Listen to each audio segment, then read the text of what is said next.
Hello mga idol, kamarites, at good white defenders.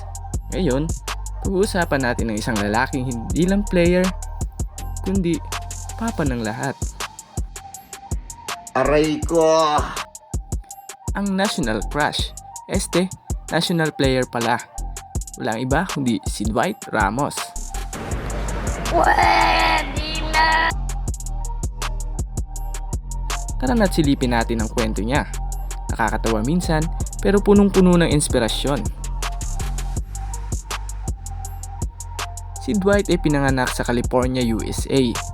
Oo, foreigner sa passport, pero Pinoy sa puso, kasi mami niya ay tubong Pilipinas. Shoutout sa mga Pinay moms na expert gumawa ng mga basketball heart club. May nagsabi nga, pag Pinay nanay mo, dalawa lang options.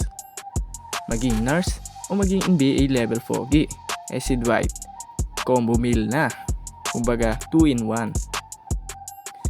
Before maging Gilas star player si Papa Dwight, ay naglaro muna siya sa US NCAA. Walang shortcut, puro sipag at training lang kanyang ginagawa. Anong sinasabi mo? Ultimate Santori Dubite! Habang tayo ay nag-online class, si Dwight nagpapakamatay sa drills. Habang tayo nag-ML lang na madaling araw, siya nagtitraining pa rin.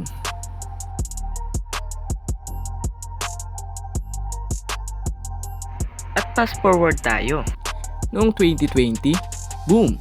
Pasok si Dwight sa Gilas Pilipinas. At hindi lang player, scorer, defender, leader, at certified pambansang wallpaper ng mga phone. Aray ko! Si Dwight nga ay nabansagang Mr. Steal Your Ball. Palaging nasa tamang pwesto, mabilis mag-react kaya nakakaagaw ito. Ang defense level nga niya ay parang nanay mong dumating na hindi ka patapos maghugas ng pinggan. Pero seryoso na, si Dwight ay inspirasyon, hindi lang sa court, kundi sa totoong buhay. Pinili niyang maglaro para sa Pilipinas. Hindi lang dugo ang basehan para maging makabayan, kundi puso. So, ang lesson nga natin kay Papa Dwight ay, una, maging masipag lang always. Pangalawa, maging humble kahit sikat na. Pangatlo, balik loob sa bayan. At syempre ang pinaka-importante sa lahat, mag-deodorant. Mahabang laro yan.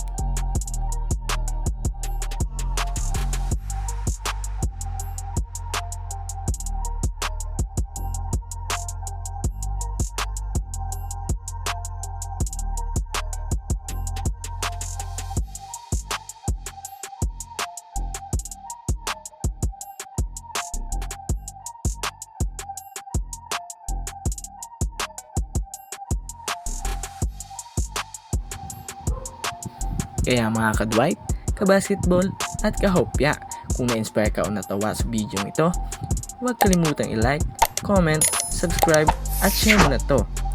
At tandaan, hindi mo kailangan maging Dwight Ramos para magtagumpay, pero huwag kang papayag na maging benchwarmer sa sarili mong buhay. Tara, shoot na natin yung pangarap mo. Ako si Maki, at tandaan, lahat ng kwento may aral. Hanggang sa susunod na video.